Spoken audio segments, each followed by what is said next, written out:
السلام عليكم ورحمة الله. فيديو جديد ووصفة جديدة على القناة. نتمنى هذا الفيديو يلقاكم في تمام الصحة والعافية. وصفة أخرى غادي تكون سهلة وبسيطة كيف ما عودتكم دائما، وصفات سهلة في المتناول والنتيجة رائعة ومبهرة. غادي نشارك معكم فطائر بانكيك بمكونات بسيطة متواجدة في كل مطبخ، والنتيجة كيف ما كتشوفوا أمامكم. ما غاديش نطول عليكم، ندوزو للطريقة ديال التحضير وفرجة ممتعة. بسم الله وعلى بركة الله. غادي نحتاجو بيضة كبيرة بحرارة المطبخ، وإلا كانت صغيرة غادي تستعملوا زوج، مع كيس من سكر الفانيلا للتنسيم او التنسيم حسب الرغبة. ممكن تنسموا بالقشور ديال الحامض او بالقشور ديال البرتقال. كنضيفوا 3 المعالق كبار ديال السكر، وكنخدموا الكل جيدا فقط بالطراب اليدوي، كيف ما ممكن تستعنوا بالطراب الكهربائي او بالكاس ديال الخلاط. كنخلط الكل جيدا حتى كيضاعف الحجم ديال الخليط وكيولي عندنا خليط اللي كيميل للبياض. ثم غادي نضيفوا 3 المعالق كبار ديال الزيت، زيت نباتيه، وكنوليو نخلطو مرة أخرى باش هكا كيداخل الزيت مع خليط البيض والسكر، ونحصلو على خليط متجانس. والآن غادي نضيف الحليب. عندي كاس ونص ديال الحليب، القياس بالكاس ديال العنبة. حليب اللي بحرارة المطبخ. دائما في بحال هاد الوصفات ديال البانكيك أو ديال الكيك كنستعملوا مواد بحرارة المطبخ، حتى إلا كانوا في الثلاجة كنخرجوهم من قبل. خلط الحليب مزيان مع الخليط ديال البيض والسكر. الآن غادي نضيف الدقيق. عندي مقدار ديال 2 كيسان ديال الدقيق، القياس دائما بالكاس ديال العنبة. ضفت الكأس الأول وكنخلط مزيان. من بعد غادي نضيف الخميرة. عندي خميرة كيماوية وزن 15 غرام، غادي تستعملوا 2 ديال 7 غرام أو 2 ديال 8 غرام حسب الموجود والمتوفر. ثم غادي نبدا كنضيف الكأس الثاني بالتدريج، ما غاديش نضيفو دفعة واحدة.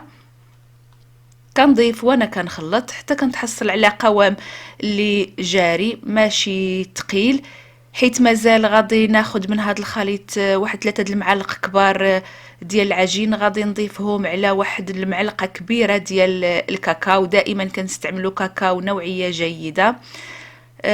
كناخد العجين وكنخلطو مزيان مع هاد الكاكاو حتى كنتحصل على عجينة بلون بني.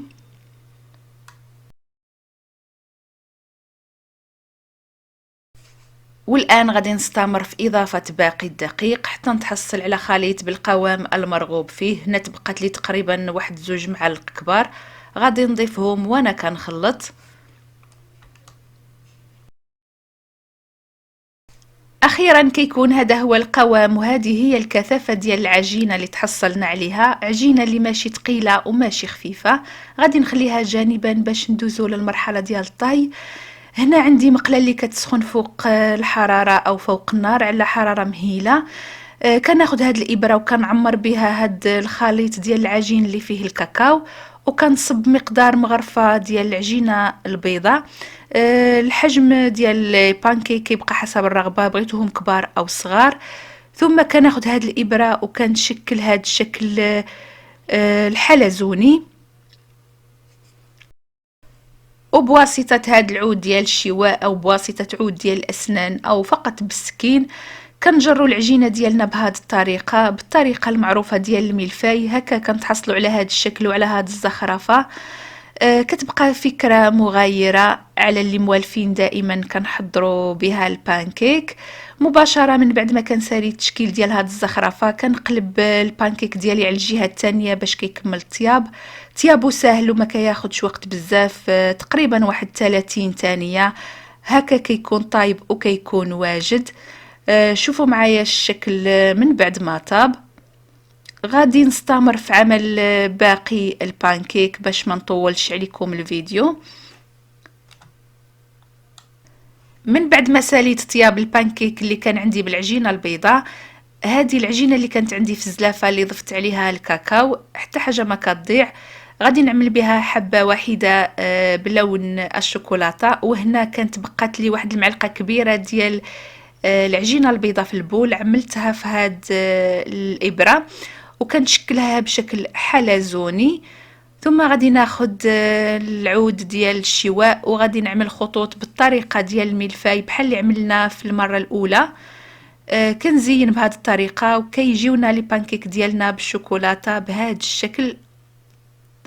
ممكن تعملوا العجينه بيضاء وتضيفوا عليها البودره ديال الكاكاو وتخليوا شويه من العجينه البيضاء عكس اللي عملنا في المره الاولى، وكتكون هذه هي النتيجه. خروج عن المألوف، بانكيك بشكل مزخرف.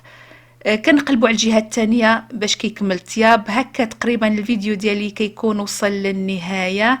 شاركت معكم الوصفه بتفاصيلها، وصفه سهله اقتصاديه بمكونات بسيطه متواجده في كل مطبخ. كتكون هذه هي النتيجه. جربوه وشاركوني تجاربكم. لأي طلبات لأي وصفات بغيتوا تشوفوها على القناة خليوها لي في التعليقات. إذا كنتوا مازال ما اشتركتوش في القناة دعوة للاشتراك. أستودعكم الله إلى فيديوهات قادمة، والسلام عليكم ورحمة الله.